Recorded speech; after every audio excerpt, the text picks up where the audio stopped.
आपल्याकडे हे जे दोन महात्मा व्यक्ती दिसत आहेत हे पुण्याहून आलेले आहेत. श्री मुक्ताई विश्वसेवा प्रतिष्ठान प्रबोधन आणि प्रशिक्षण संशोधन केंद्र यांच्यातर्फे आपल्या विद्यालयात त्यांचा आज आगमन झालेला आहे. पहा, आजच्या या डिजिटल युगामध्ये आणि धकाधकीच्या जीवनामध्ये आपल्याला तंत्रज्ञान पटकन आत्मसात होतं, पण आपण त्यामुळं काहीसे यंत्रासारखे बनत चाललो आहोत. आपल्यातल्या संवेदनशीलता कुठेतरी कमी होताना दिसतात.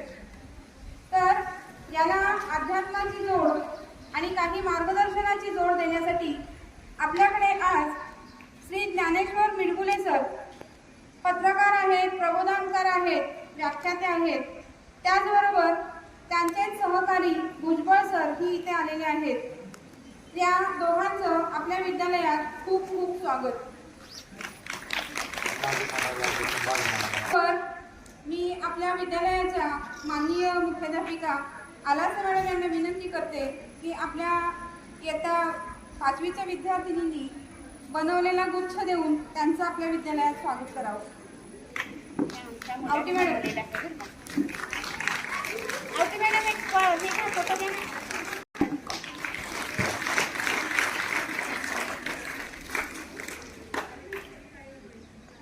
धन्यवाद मॅडम. पहा, फळाफुलांचा मळा पाहिजे, फळाफुलांचा मळा पाहिजे, आनंदाचा वारी सोहळा पाहिजे. गावातील मंदिरांपेक्षाही सुंदर अशी एक शाळा पाहिजे. सुंदर अशा लक्ष्मीबाई विद्यालयातील सर्व तुम्हा सुंदर गुणी विद्यार्थ्यांना ज्ञानेश्वर मिडगुलेचा मनापासून मनपूर्वक नमस्कार.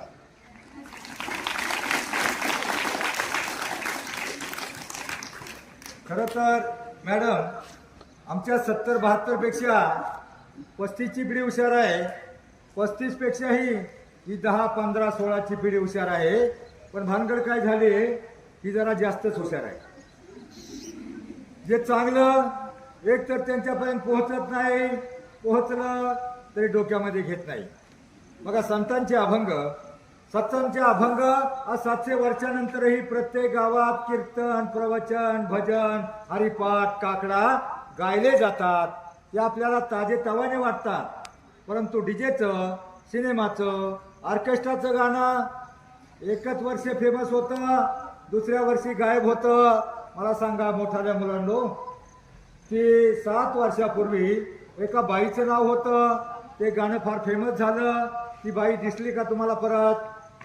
काय बाईचं नाव होतं? त्या जनाबाई, मीराबाई, मुक्ताबाई, बहिणाबाई, काय नाव होतं मुलांना त्या बाईचं? शांताबाई. शांताबाई दिसली का? कारण तिच्या घरापुढे जाऊन मोठाले टुकार पोरं शांताबाई म्हणून इतकी जोरानं वरडूत नाचली की बाई घराच्या बाहेर निघाली नाही. आणि ते गाणं पण दुसऱ्या दिवशी दिसलं नाही. दुसऱ्या वर्षी कोण आला? नामदेव, एकनाथ, तुकाराम, सेना, चोखा, सावता. कोण आला? बाबूराव. मुलांना बाबूराव परत दिसला का? कारण डीजेचं, सिनेमाचं, ऑर्केस्ट्राचं गाणं एकच वर्ष फेमस होतं, दुसऱ्या वर्षी गायब होतं. ते तुमच्या डोक्यामध्ये बसतं. पण संतांचे अभंग या शब्दाचा अर्थ असा आहे, आयुष्यामध्ये 1-2 अभंग पाठ असतील, त्याचं जीवन कधीच भंग होणार नाही. 2 अभंग फक्त.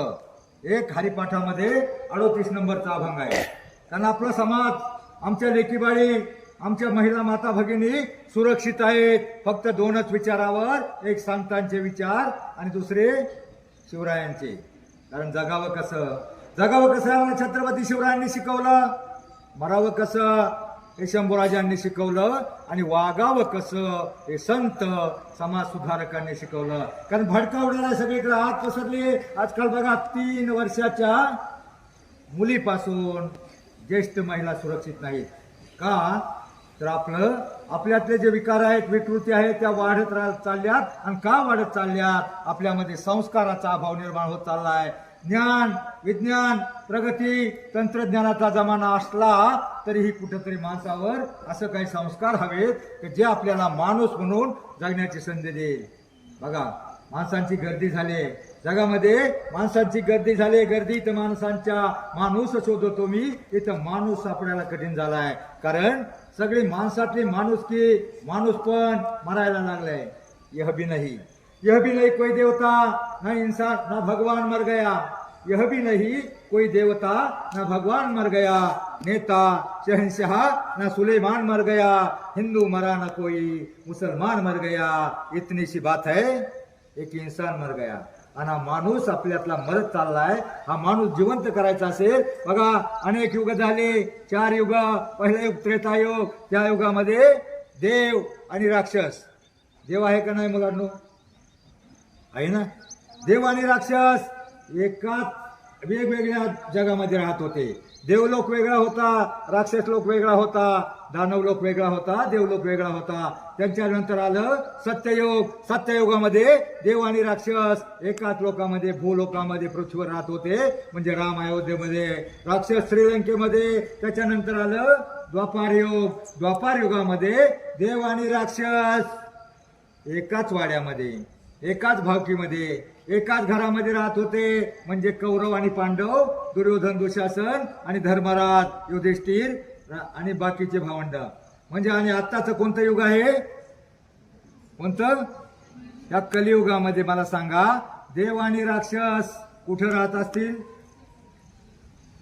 देव आणि राक्षस एकाच माणसाच्या, प्रत्येक माणसाच्या मनामध्ये राहतात. म्हणून आपल्यातला देव आपल्याला जागा करायचा आहे, राक्षस आपल्याला पेटाळून लावायचा आहे. आणि त्यासाठी संतांचे आणि शिवरायांचे विचार आपण अंगीकारले पाहिजेत. आपल्या गावामध्ये सप्ताह होतो, कीर्तन होतं, प्रवचन होतं. किती जण जातात? काही जण.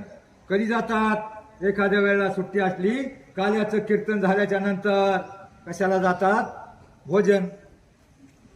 भोजन आणि भजन या शब्दामध्ये एक काना एक मात्रा एवढंच अंतर आहे, परंतु त्यातला अर्थ घेतला जमीन आसमानाचं अंतर आहे. आत्ता केलेल्या काल्याचं कीर्तनाचं भोजन फार तर उद्या दुपारपर्यंत आपल्या पोटामध्ये राहील. उद्या दुपारी गुडुडगुम गेट आउट करणारे वर्षभर. पण एखादा अभंग डोक्यामध्ये घ्या, एखाद्या अभंगाचा अर्थ डोक्यामध्ये घ्या. 38 नंबरचा अभंग आहे हरिपाठामध्ये. मी बघा शेवटला एक प्रश्न विचारणार आहे आणि प्रश्नाचं उत्तर जे देईल त्याला मी क्रांतीभूमी म्हणून प्रसिद्ध लेखक पत्रकार विठ्ठल वळसे पाटील हे लेखांचं पुस्तक आहे. सगळे संत समाज सुधारक तुम्हाला निबंध लिहिण्यासाठी उपयोगाला येईल, तुम्हाला भाषण करण्यासाठी उपयोगाला येईल. कारण माणसाला जीवनामध्ये बोलता आलं पाहिजे, गाता आलं पाहिजे. उद्या तुम्ही शिकाल काहीतरी इलेक्ट्रॉनिक मध्ये एखादा डिप्लोमा कराल, डिग्री कराल, इंटरव्ह्यूला ज्या वेळेला जाल ना त्यावेळेस तुम्हाला सगळं हुशार असला पण तुम्ही बोलताना नीट उत्तरं दिली नाही, तत्तम केलं नाही तर तुम्ही अडखळाल आणि अडखळल्यावर तुम्हाला नोकरी मिळणार नाही. बघा, तुम्हाला जीवनामध्ये बोलता आलं पाहिजे, भाषण करता आलं पाहिजे आणि भाषण करता येण्यासाठी तुम्हाला पहिलं गाता आलं पाहिजे. कारण जर गाता आलं ना तर बोलता आपोआप येतं. मुलांना पाचवीपासून रामविजय, हरिविजय, नवनाथ ग्रंथ वाचवायचो आणि ते ग्रंथ वाचणार मला ट्युनिंग सापडायचं. बघा, भीष्म असं म्हणे कुंती नंदन, आता कर कोणाचे पूजन, ते ऐकावे सावधान, एक चित्ते करून या. म्हणजे आपल्याला लय सापडतो बोलायची. म्हणून तुम्हाला बोलण्यासाठी पहिलं गाता आलं पाहिजे. म्हणून 2 अभंग फक्त पाठ करा. हरिपाठातला 38 नंबरचा अभंग आहे, अवघाची संसार सुखाचा करीन, आनंदे भरीन तिन्ही लोक. काय अर्थ होतो याचा? अवघाची संसार म्हणजे कोणाचा म्हटलंय बाई? बाई माग बघते. अवघाची संसार म्हणजे कुणाचा म्हटलंय? अवघाची संसार म्हणजे आपल्या घरातला नाही, पप्पा मम्मी गुड्डी नुड्डू चौघांचा नाही. अवघाची म्हणजे अख्ख्या जगाचा, विश्वाचा संसार सुखाचा करील आणि आनंदे भरीने तिन्ही लोक. म्हणजे आपल्या घरातले 3 लोक नाहीत, स्वर्ग मृत्यू पाताळ सगळीकडे आनंद निर्माण करेल. अभंगाच्या एका चरणाचा अर्थ एवढा चांगला असतो, तो आपण डोक्यात घेत नाही. पण आपल्या डोक्यामधली शांताबाई गेली, आला बाबूराव गेला, आवाज वाढव डीजे तुझ्या. काय चालेल का? डीजेची गाणी तरी काय चालेत का? काय गाणी असतात पोरांनो? तुम्ही मुंगळ्यासारखे नाचता, ते गाणंच असतं. मुंगळा लागले मुंगळ्यासारखे नाचायला. तुम्हाला कोणी बोलवतं का? अहो, डीजेच्या आवाजानं माझ्या एका मित्राचा 10वीला 92% मार्क होते. डीजे पुढे लोक नाचतात कशी? पोरं डोकं लावून नाचतात. डोक्याला मेंदूमध्ये गाठ आली. ती गाठ काढण्यासाठी 35 लाख रुपये खर्च झाले. बापाला सगळी जमीन विकावा लागली, परंतु पोरग बरं झालं नाही. कारण मेंदूचं अवघड ऑपरेशन असतं आणि ते ऑपरेशन करण्यासाठी केलं. बापानं 1 कोटीची जमीन 35 लाखाला विकली, डिपॉझिट भरलं आणि ऑपरेशन झालं मुलांनो. परंतु काय झालं, मेंदूपासून ज्या सगळ्या बाजूला गाठी असतात, कानापर्यंत डोळ्यापर्यंत सगळ्या बाजूला 12 रक्तवाहिन्या असतात. त्यातल्या 1-2 रक्तवाहिन्या जॉईन झाल्या नाहीत. आणि मग काय झालं, त्या मुलगा जगला परंतु स्मृतिभ्रंश झाला. स्मृतिभ्रंश म्हणजे काय, त्याला अर्ध आठवतं, बाप आठवला, आई आठवत नाही, आई आठवली, बाप आठवत नाही. मात्र त्याला एक नक्की आठवतं. काय नक्की आठवतं, काय, डीजे सारखं कुठं वाजलं का ते गोदाडून फेकाटून देतं, उड्या मारायला लागतं आणि म्हणतं आत्ता माझी सटकली. बरोबर, तुमचं सटकली पाठ आहे. पण मला सांगा, 2 अभंग कोणाचे पाठ आहेत का? 2 अभंग फक्त पाठ करा, तुमचं जीवन कधीच भंग होणार नाही. फक्त 2 अभंग, एक अवघाची संसार सुखाचा करीन. बस, जगाचा संसाराचा अर्थ नाही कळला, स्वतःचा कळला फार झालं, त्याप्रमाणे वागायचं. आणि दुसरा सावता महाराजांचा एक अभंग आहे, कांदा मुळा भाजी. माहितीये का, कांदा मुळा भाजी आहे, अवघी मिठाई माझी आहे, लसूण मिरची कोथंबिरी, अवघा झाला माझा हरी, मोठं नाळा विहीर दोरी, अवघी व्यापिली पंढरी, सावता म्हणे केला मला, विठ्ठल पायी गोयला गळा. सावता महाराज आपला देव आपल्या कामामध्ये बघायचे. त्यांचं गाव हरण, पंढरपूर पासून 35 किलोमीटर, पण कधी पंढरपूरला गेले नाही. ते आपल्या शेतामध्ये काम करायचे, घाम गाळायचे, मोठ चालू करायचे, पाणी द्यायचे, कांदा मुळा भाजी पिकवायचे आणि आपल्या कामाचं देव बघायचे. आता मोठ चालू केल्यावर पहिली मोठ होती बघा, तुम्ही मोठ पाहिली का नाही माहित नाही. मोठ होती, 2 बैल पुढे जायची आणि त्या मोठ्यातून पाणी पडायचं आणि मग ते काहीतरी मोठ चालू करताना, आवत करताना शेतकरी गाणं म्हणतो बघा, पाटाचं पाणी बजाव द्या. त्यावेळेला गाणं म्हणतो, पण ते सावता महाराज जसं काही गाणं म्हटले नाही, ते विठ्ठलाचे भक्त होते. ते बोट चालू केली, बैल पुढे जायला लागली का आपलं विठ्ठलाचं नामस्मरण सुरू करायचे. विठ्ठल विठ्ठल विठ्ठला हरी ओम विठ्ठला म्हणा. बघा, एक शास्त्रीय कारण सांगतो तुम्हाला. तुम्ही जर मोठ्यानं विठ्ठल म्हणला आणि जोरानं टाळ्या वाजवल्या, काय होणार आहे पुढं आयुष्यात. कोणता आपल्याला बघा, जो वाईट प्रकारचे रोग होतो, एखाद्याला अटॅक येतो आणि 30 वर्षाचा माणूस अटॅकनं मरतो, 30 लाख खर्च झाले तरी नीट होत नाही. तर आपण फक्त 10 मिनिटं आपण एक मोठ्याने टाळ्या वाजवा आणि विठ्ठल विठ्ठल माझ्या मागं म्हणा आणि तुम्हाला कळल, त्याचा इफेक्ट नंतर सांगतो. विठ्ठल विठ्ठल विठ्ठला हरी ओम विठ्ठला, विठ्ठल विठ्ठल विठ्ठला हरी ओम विठ्ठला.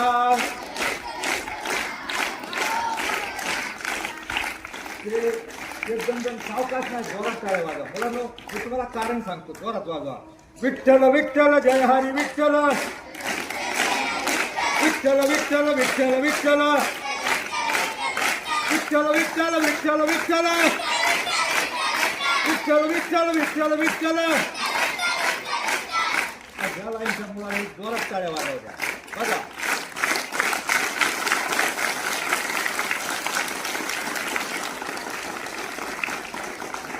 आता मला सांगा, ज्यानं जोरात टाळ्या वाजवल्या हाताला झिंझिण्या आल्या का नाही? हाताला झिंझिण्या आल्या. आणि विठ्ठल विठ्ठल या शब्दावर आपण ज्यावेळेस जोर होतो ना, त्यावेळी आपल्या पोटामध्ये, अंतःकरणामध्ये, हृदयामध्ये कंपन्या निर्माण होतात. हाताला टाळ्या वाजवल्या झिंझिण्या होतात, पोटामध्ये कंपन्या निर्माण होतात. आणि ज्या वेळेला आपण फक्त दिवसातून 5 वेळा एखादा अभंग म्हणेल आणि 5 वेळेला विठ्ठल विठ्ठल 5 मिनिटं म्हणून टाळ्या वाजवून आयुष्यामध्ये तुम्हाला या पुढं बीपी, शुगर, रक्तदाब, मधुमेह, कोलेस्ट्रॉल, चरबी किंवा कॅन्सर आणि शेवटी अटॅक येणारच नाही. अटॅक येणार नाही म्हणून दिवसातून 2 वेळा तुम्हाला घाम आला पाहिजे. घरी काहीतरी काम करा, खाली वाका, फक्त अर्ध्या मिनिटाचं काम सांगणार आहे. खाली वाका किंवा इथं आल्यावर सफाई करा, पण 5 मिनिटांमध्ये तुम्हाला घाम आला पाहिजे. आई वडिलांना मदत करा, शेतकऱ्याचे असेल तर शेतात काम करा, गुराचं मेंढ्याचं काय असेल ते काम करा. इथं आल्यावर सगळी सफाई करा, 5 मिनिटं तुम्हाला असं काम करा, घाम आला पाहिजे. आणि 5 मिनिटं तुम्ही घरी संध्याकाळी एकांतामध्ये एखादा अभंग पाठ करा. सावता महाराजांचा करा किंवा अवघाची संसार जो येईल तो करा. फक्त आयुष्यामध्ये तुम्हाला कोणताही रोग बीपी शुगर होणार नाही. फक्त मुलांनो, तुम्हाला मोठं व्हायचंय का सगळ्यांना? माणूस जीवनामध्ये दोनच प्रकारे मोठा होतो, एक शिकवून, दुसरं सवरून. सवरून म्हणजे संस्कार. बघा, जीवनामध्ये 3 श्लोक असे आहेत, तुम्ही मोठे व्हावा, तुमचं भलं व्हावं, तुमचं चांगलं व्हावं, तुम्ही यशस्वी व्हावं, असं फक्त 3 लोकांना वाटतं. कोणत्या कोणत्या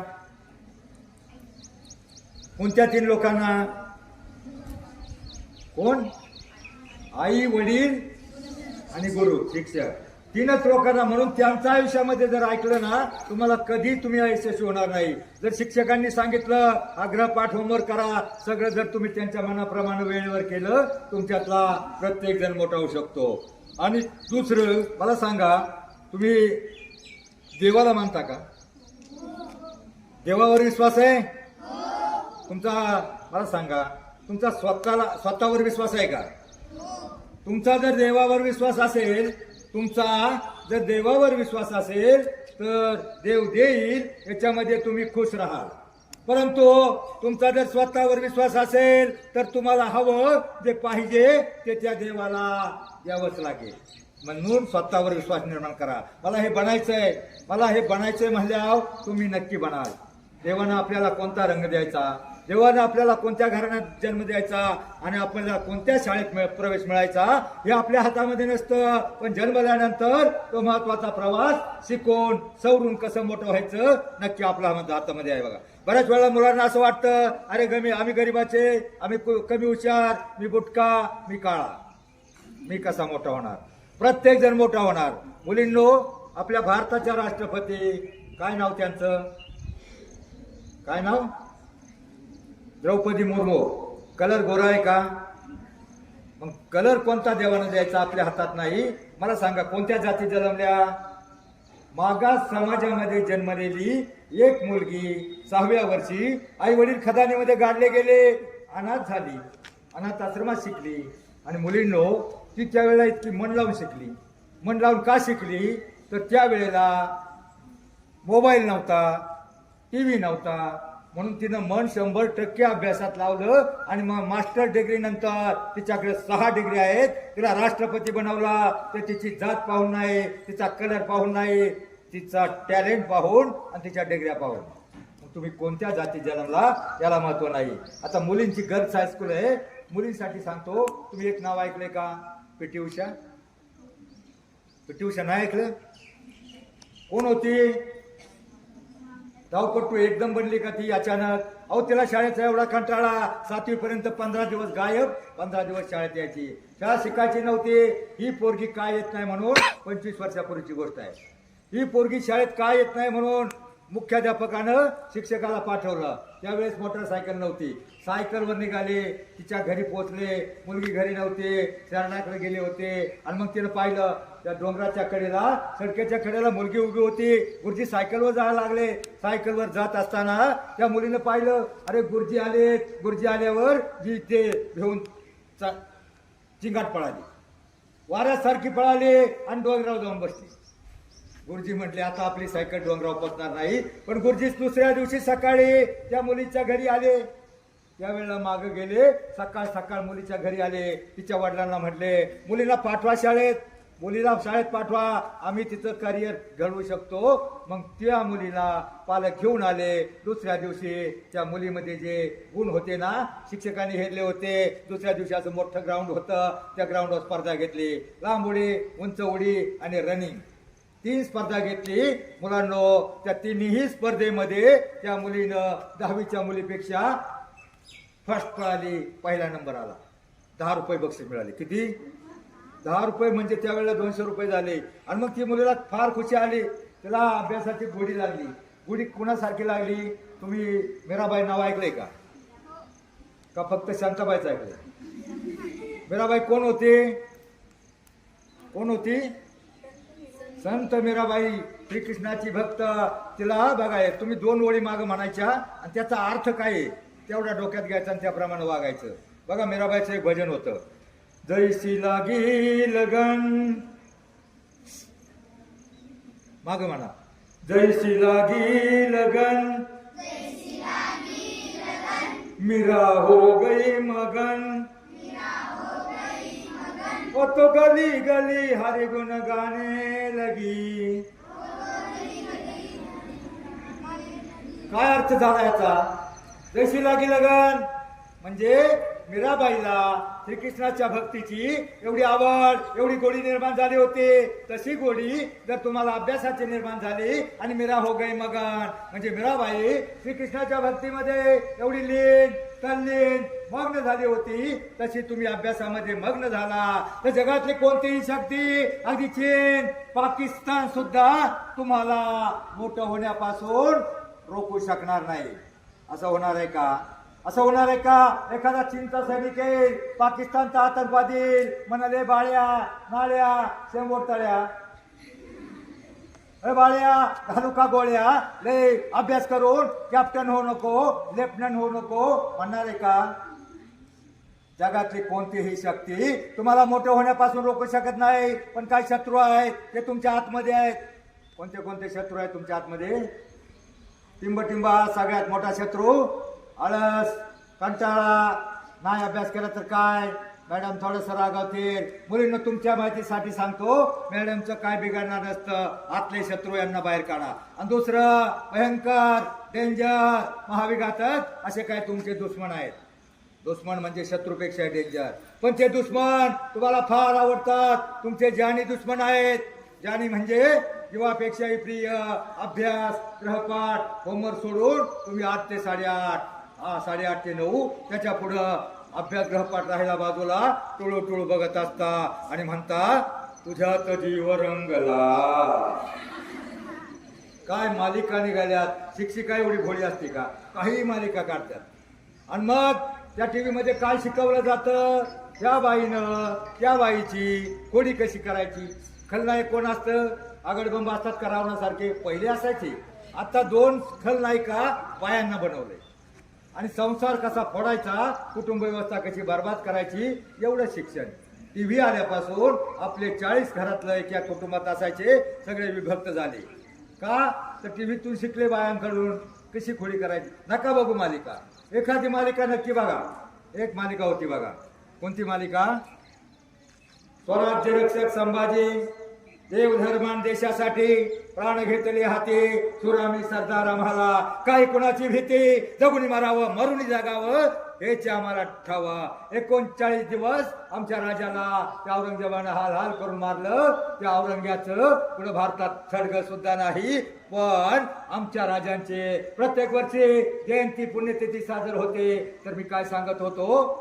ती पीटी उषा तिला 10 रुपये बक्षीस मिळाले. मग तिचं मन लागायला लागलं. कुणासारखं? मीराबाई सारखं अभ्यासामध्ये मन लागलं. 5 झाली 5वीला, 6वीला 5 झाली, 7वीला 50%, 7वी पर्यंत तिला शाळेनं तालुक्याला हजर केला. तालुक्यामध्ये खेळामध्ये रनिंग मध्ये नंबर मिळाला. मग जिल्ह्यामध्ये तिला सुवर्ण पदक मिळालं. मग तामिळनाडूची स्पर्धा होती ना 9वीला असताना 14 वर्षाची असताना तामिळनाडूमध्ये तिचा पहिला नंबर मिळाला. तिला तामिळनाडू राज्याचं स्वर्ण पदक मिळालं. मग 10वीला गेल्यावर तिला केंद्रामध्ये आपल्या देशाची जी स्पर्धा असते ना देशामध्ये हजर केला. तिथंही तिला स्वर्ण पदक मिळालं आणि 25 लाख रुपये बक्षीस मिळाले. किती? मग आता दुसऱ्या वर्षी त्या नादामध्ये ती 10वीला नापास झाली. सचिन तेंडुलकर जसा नापास झाला ना 10वीला नापास झाले. आणि पुढच्या वर्षी त्या गावकऱ्यांनी तामिळनाडूमध्ये तिचं गाव काझीकोड का काहीतरी त्या गावकऱ्यांनी तिला आंतरराष्ट्रीय सगळ्या देशाची ऑलिम्पिक स्पर्धा होते त्या स्पर्धेमध्ये पाठवलं. पाठवल्यानंतर मुलींनो फक्त 9 सेकंदावरनं तिचं सुवर्ण पदक हुकलं. मग आता काय करायचं? निराश झाली नाही, हार मानली नाही. ही असफल एकदा फेल झाली, असफल झाली, हार मानली नाही. मुलींनो असफलता मुलींनो कंटाळा आलाय का? तर ताट बसा. कारण ताट बसा. मुलं आपल्याकडे थोडी आहे. पण मुलांनो कान खोलू नाही का? जो खाली वाकलाय कानाला बांधलंय कान खोलू नाही का? 10वीला आहे ना? मुलांनो कान खोलू नाही का? मी का हिंडतोय याचं मुख्य कारण तुम्हाला सांगतो. मी तुमच्यासाठी हिंडतोय, मुलींसाठी नाही.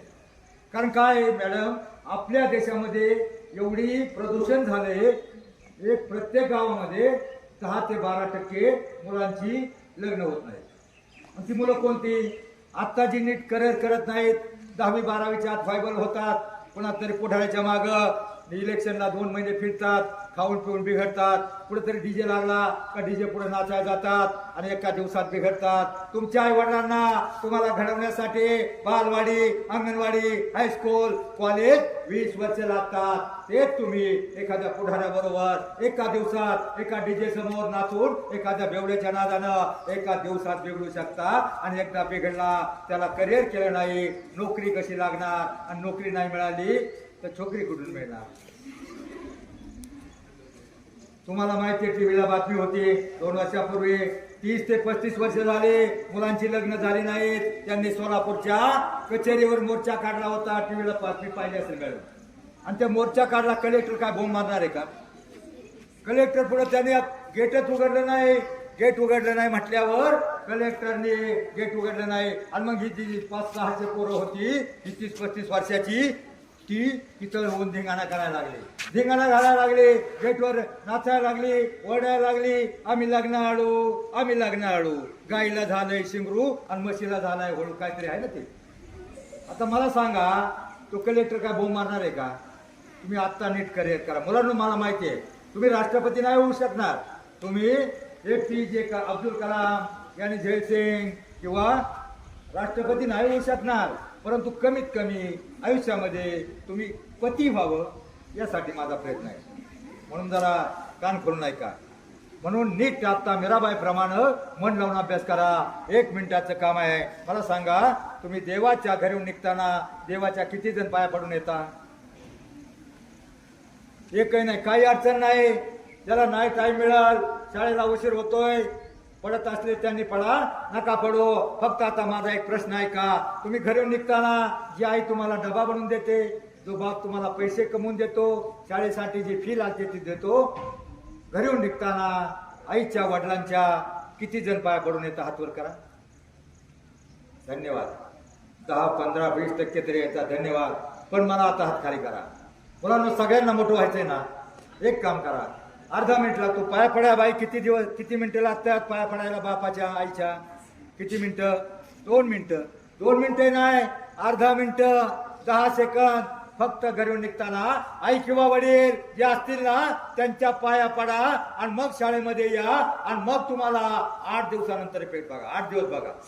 8 दिवस जाऊ द्या. 8 दिवसानंतर तुमचे आई वडील म्हणतील अरे आमची सोनी किती गुणाची झाली, आमचा मुले किती शहाणा झालाय. आणि मग तुम्हाला गुणी बाळासाठी एखाद्याचा आई बाप कामधंदा करत नसल, कामधंदा करायला लागल. एखाद्याचा आई बाप दारू पित असल, दारू सोडून देईल. एखादा बाप वाईट मागत असल, तुमच्या गुणी बाळासाठी ते रक्ताचं पाणी करतील, कामधंद्याला लागतील, हाडाची काढ करतील, काबाड कष्ट करतील, तुम्हाला शिकवण्यासाठी पैसा उपलब्ध करतील. 8 दिवसानंतर भेट बघा. आई वडील म्हणतील किती शहाणे झाले. मला सांगा मुलांनो, आता मला सांगा कोण कोण पाया पडणार आई वडिलांच्या? कोण कोण पडणार? सगळेच पडणार. एक सगळे हातवर झालेत ना? धन्यवाद. एवढं जरी झालं मॅडम, एवढं जरी झालं मॅडम, तरी तुमच्या लक्ष्मीबाई पाटील गर्ल्स हायस्कूलमध्ये मिळाल्याचं चीज झालं. आणि ज्या वेळेला तुम्ही आई वडिलांच्या शिक्षकांच्या आदर कराल ना, आई वडिलांच्या पाया पडाल, शिक्षकांचं सांगत तसं ऐकाल, फक्त 3च लोक तुमचं भलं चित्तात, आई वडील आणि शिक्षक. बस एवढंच सांगतो. आणि एक प्रश्न विचारतो. छत्रपती शिवराय त्यांनी जगावं कसं आपल्याला शिकवलं. त्या छत्रपती शिवरायांच्या दोन्ही मुलांची आणि सुनांची नावं काय? हे पुस्तक देणार आहे बक्षीस. त्या मुलाचं नाव याच्यावर लिहून पुस्तक लायब्ररीमध्ये राहणार आहे. छत्रपती शिवाजी यांच्या दोन्ही मुलांची आणि सुनांची नावं कोण सांगतंय? ये पटकन. मध्य मराठी थुकतो त्यांच्या चरणी माता. दोन्ही मुलांची नावे. हा सांग. काय दोन्ही मुलांची नावं? छत्रपती संभाजी महाराज, छत्रपती राजाराम महाराज. आणि दोन्ही सुनांची? थोरली सुनबाई येसुबाई, धाकटी तारा राणी. याच्यासाठी टाळ्या वाजवा. त्यातला 38 नंबरचा अभंग पाठ कर. अवघाची संसार जगाचा नाही कळला, तुझा कळला तरी फार झालं. मॅडम अरे हा हा, हे पाठ तुला तुझं नाव लिहून दे. आता मला सांगा, आणि विद्येविना मती गेली, मतीविना नीती गेली, नित्यविना वित्त गेले, वित्ताविना शूद्र खचले, अवघे अनर्थ या विद्येने झाले. ते महात्मा ज्योतिबा फुले ज्यांनी भारताची घटना लिहिली, ते डॉक्टर बाबासाहेब आंबेडकर यांच्या मुलाचं म्हणजे मानसपुत्राचं नाव काय? दोघांच्या मुलांचं नाव एकच आहे. सांगा, कोण सांगते पटकन या. शिका इतका डिग्र्या कमी पडतील, जगा इतकं आयुष्य कमी पडेल, असा इतकं आनंद कमी पडेल. तेवढा असे कमनशिबाचा फासा निखळून पडेल. परंतु मुलांनो, परंतु मुलींनो, प्रयत्न इतका करा, अभ्यास इतका करा, त्या विठ्ठलाला, पांडुरंगाला, या देवांना तुम्हाला देणं भागत पडेल, देणं भागत पडेल. बस जाता जाता जाता जाता सूर्यानं प्रतिप्रश्न केला, माझ्यानंतर या जगाला कोण प्रकाश देईल? त्यावेळी चंद्रशेला मोठमोठे तारे न रमले. एक पंथी समोर येऊन म्हणाले, प्रभू माझ्या परीनं मी नक्की प्रयत्न करेल. त्याच वेळेला माझ्यासारखे एका काजव्यानं ठरवलं, कुठं तरी कानाकोपऱ्यात जाऊन लुकलुकेल, अज्ञानाच्या अंधाराला प्रकाशाचं अस्तित्व दाखवूनच थांबेन, दाखवूनच सरेन. जय हिंद, जय महाराष्ट्र. मुक्ताई विश्वसेवा प्रतिष्ठान प्रबोधन प्रशिक्षण व संशोधन केंद्र पुणे येथून या संशोधन केंद्राचे संस्थापक श्री ज्ञानेश्वर मिडगुले साहेब, त्याचबरोबर त्यांच्यासोबत इथं उपस्थित झालेले दत्तात्रय भुजबळ साहेब, या दोघांचंही प्रथमतः मी विद्यालयामार्फत पुन्हा एकदा स्वागत करते. तर बघा, आजच्या कार्यक्रमामध्ये बरेचसे विषय त्यांनी कमी वेळेमध्ये हाताळलेले आहेत आणि जे आजच्या कलियुगामध्ये अत्यंत गरजेचे आहेत. म्हणजे आता सुरुवातीचा विषय त्यांनी सांगितला की तुम्हाला संत माहिती आहेत का, संतांची नावं माहिती आहेत का, इथून त्यांनी प्रस्तावना केली आणि काहीशी उत्तरं तुमच्याकडून आली, बरीचशी उत्तरं नाही आलेली आहेत किंवा बऱ्याच विद्यार्थ्यांना त्याची कल्पनाही नाही. कधी कधी सर आम्ही सुद्धा वर्गात प्रश्न विचारतो की तुम्हाला ध्रुवबाळ माहिती आहे का, प्रल्हाद माहिती आहे का, इव्हन महाभारताचे काही कौरव पांडव माहिती आहेत का, तर आजच्या मुलांना ती गोष्ट माहिती नाही आहे. आणि याचं थोडंसं कारण म्हणजे आपली शिक्षण प्रणाली थोडीशी बदलली. म्हणजे आम्ही विद्यार्थी दशेमध्ये असताना मूल्य शिक्षण नावाचा विषय होता, थोडासा वेळ त्याच्यासाठी द्यायचा आणि ह्या गोष्टी घडायच्या. आत्तासुद्धा शिक्षक त्यासाठी वेळ देत आहेत, पण समोरची पिढी, जी नवीन पिढी आपण म्हणतोय कलियुगातली आणि 21व्या शतकातली, ती पिढी या बाबतीत अधिक जाणून घेण्यासाठी उत्सुक नाही आहे. आणि याची अनेक कारणं आहेत जी तुम्ही आता सांगता की TV आणि मोबाईल असेल किंवा हा मीडिया असेल. नको त्या गोष्टींसाठी भुलणारी ही मुलं आज कशी वाया जात आहेत हे तुम्ही अनेक प्रसंगातून सांगितले. आणि आजच्या आमच्या या मुलांना याची नक्की गरज आहे. आध्यात्मिक आणि संस्कार या दोन्ही गोष्टी सतत मिळाव्यात यासाठी आमचंही विद्यालय नेहमी धडपडत असतं. आमच्या मुख्याध्यापिका आरासे मॅडम यावर नक्की भर देत असतात. परवाच म्हणजे 15 दिवसापूर्वी आमच्याकडे बालोपासना केंद्रातून एक टीम आली, त्यांनी देखील संस्थाचं मार्गदर्शन केलं आणि आज तुम्ही अचानक इथे उपस्थित झालात आणि आमच्या मुलांना सुंदर मार्गदर्शन केलं. आणि एक महत्त्वाचं तुम्हाला सांगितलं गेलं की 2 किमान अभंग तुम्ही पाठ करा. मग आपले विद्यालयातले शिक्षक सुद्धा मराठी विषय शिकवताना तुम्हाला सांगतात अभंग किती महत्त्वाचा आहे, एखादी कविता किती महत्त्वाची आहे, मग त्याचे लेखक कवी कवयित्री कोण आहेत, त्यांची पार्श्वभूमी काय आहे, त्यांनी कोणतं लेखन केले, तुम्ही अजून काय वाचलं पाहिजे, त्याचे संदर्भ काय हवे आहेत, या सगळ्या गोष्टींची चर्चा होत असते. पण बाळांनो, आपण शांत बसून स्थिर बसून ते किती ऐकतो, किती स्वतःमध्ये बदल करतो ते खूप महत्त्वाचं आहे. आता समोर बसलेले इयत्ता 6वीचा वर्ग किती शांत बसलाय बघा. आत्मपरीक्षण बघायचं स्वतःचं करून, ताट बसायचं सगळ्यांनी 2 मिनिटं आणि आपल्याला अभंग येतो का असं विचारलं की नाही. मग तुम्ही थोडंसं म्हटलात, अभंग म्हटल्यानंतर काय होणार आहे, आपले हावभाव किती महत्त्वाचे आहेत, टाळ्यांचा गजर किती महत्त्वाचा आहे, त्याच्यामुळे काय परिवर्तन होतं, त्याच्या मागे काय विज्ञान आहे, हे सुद्धा आपल्याला साहेबांनी आता सांगितलं. मग आता आपण एक अभंग म्हणूया का, सगळ्यांची तयारी आहे. हा, एक सुरुवात आता त्यांनी केलीच आहे. म्हणजे आता कोणता अभंग म्हणायचा हा प्रश्न माझ्यासमोर होता. तसा बरेचसे अभंग आहेत, पण तो तुम्हाला म्हणता आला पाहिजे, तुम्हाला इन्व्हॉल्व करायचं आहे. आणि आता मॅडम बोलल्या दिसणार आहे, त्यामुळे तुम्हाला मोठ्याने म्हणायचं आहे आणि उत्स्फूर्त असा प्रतिसाद द्यायचा आहे. सगळे दिसणार आहेत, मला छान वाटणार ना, मग करणार सगळे. ओके, ठीक आहे. आपण सावतामाळी यांचाच अभंग घेऊया. सावतामाळींची फिल्म आहे भक्तीचा मळा. तुम्ही कधी पाहिलाय की नाही मला माहित नाही, पण इथून पुढे तरी बघा. आणि मला वाटतं आता 25 तारखेला आषाढी एकादशी येते, त्याच्या पार्श्वभूमीवरच आपला हा कार्यक्रम होतोय. म्हणजे खूप आपल्या भाग्याचं आहे हे.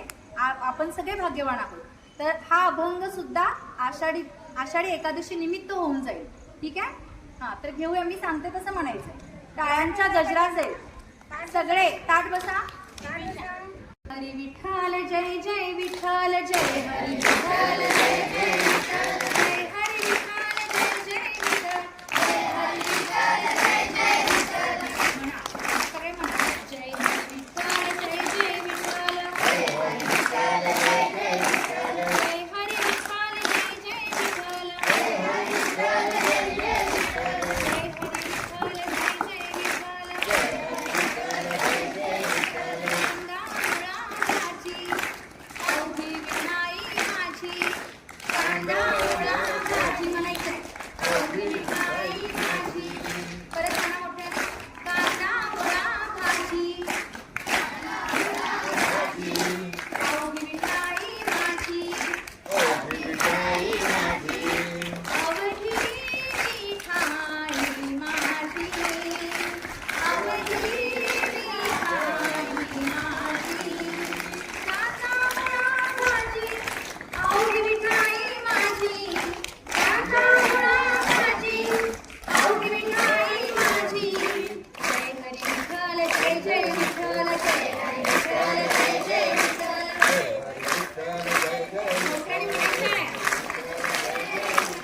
जय हरी विठ्ठल जय जय विठ्ठल जय हरी विठ्ठल जय जय विठ्ठल. जय हरी विठ्ठल जय जय विठ्ठल जय हरी विठ्ठल जय जय विठ्ठल. लसूण मिरची कोथिंबिरी. मला आवाज तुमचा यायला पाहिजे. स्टेज मधून सगळ्यांचा येतोय. तुम्ही म्हणायचंय. लसूण मिरची कोथिंबिरी. अवघा झाला माझा हरी. अवघा झाला माझा हरी.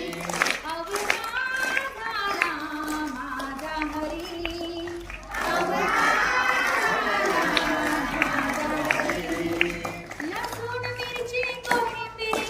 अवघा झाला माझा हरी. लसूण मिरची कोथिंबिरी.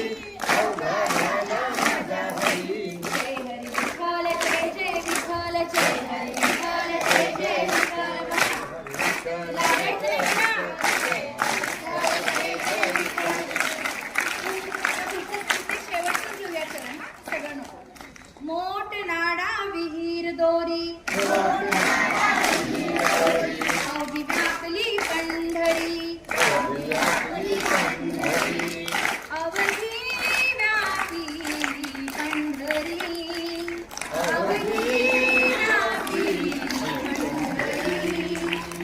मोठ नाडा विहीर दोरी. अवघी व्यापली पंढरी.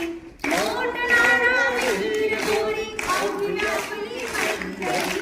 जय हरी विठ्ठल जय जय विठ्ठल जय हरी विठ्ठल जय जय विठ्ठल जय हरी विठ्ठल जय जय विठ्ठल जय हरी विठ्ठल जय जय विठ्ठल. हा म्हणायचं होतं मला. बरोबर. हा, तर शेवटचं चरण फक्त आहे बघा. सावता म्हणे केला मळा विठ्ठल पायी गोविला गळा. जय हरी विठ्ठल जय जय विठ्ठल जय हरी विठ्ठल जय जय विठ्ठल जय हरी विठ्ठल जय जय विठ्ठल जय हरी विठ्ठल जय जय विठ्ठल. छान छान. धन्यवाद. तर बघा, या टाळ्यांच्या गजरात आणि मला वाटतं तुमचा बराचसा व्यायाम झाला आणि थोडंसं तुम्ही म्हणायला पण लागला आणि चेहऱ्यावरचे आपले एक्सप्रेशन बदलतात. आतून आवाज उमटतो. म्हणजे हृदयापासून मनापासून जर आम्ही गोष्ट केली तर आपल्या शरीर आणि मन या दोन्हीवर त्याचा परिणाम होतो आणि जो आपल्या प्रत्येक कृतीसाठी आवश्यक आहे, जी एकाग्रता गरजेची आहे, ती यातून आपल्याला मिळत असते. तर या पार्श्वभूमीवर आज आमच्या विद्यालयात उपस्थित झालेले आपले ज्ञानेश्वर विठुले साहेब, त्याचबरोबर दत्तात्रय भुजबळ साहेब यांचं विद्यालयामार्फत हार्दिक हार्दिक आभार मानते. आणि या कार्यक्रमासाठी उपस्थित आमच्या विद्यालयाच्या मुख्याध्यापिका आलासे मॅडम आम्हाला नेहमी मार्गदर्शन करत असतात आणि अशा गोष्टींसाठी सतत प्रोत्साहन देतात. त्याबद्दल त्यांचंही मनापासून हार्दिक हार्दिक आभार. त्याचबरोबर आपल्या विद्यालयाच्या उपक्रमशील शिक्षिका म्हणजे आपल्या चौगुले मॅडम, ज्या नेहमीच स्टेजवरचा सगळा कार्यक्रम हँडल करतात. त्याचबरोबर त्यांचं फलकलेखनही उत्तम आहे आणि आज तुम्हाला थोडंसं ते साहेब बघायलाही मिळेल, तर त्यांचंही विद्यालयामार्फत हार्दिक आभार. या कार्यक्रमासाठी उपस्थित सर्व आमच्या शिक्षिका, शिक्षक, त्याचबरोबर सर्व विद्यार्थी व विद्यार्थिनी यांचं मनापासून आभार मानते आणि हा छोटासा कार्यक्रम इथे संपन्न झाला असं जाहीर करते. धन्यवाद.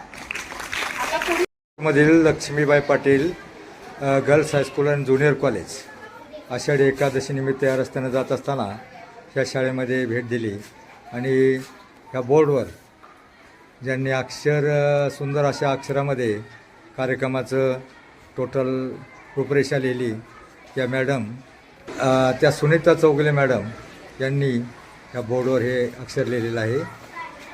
गौती भाषेचं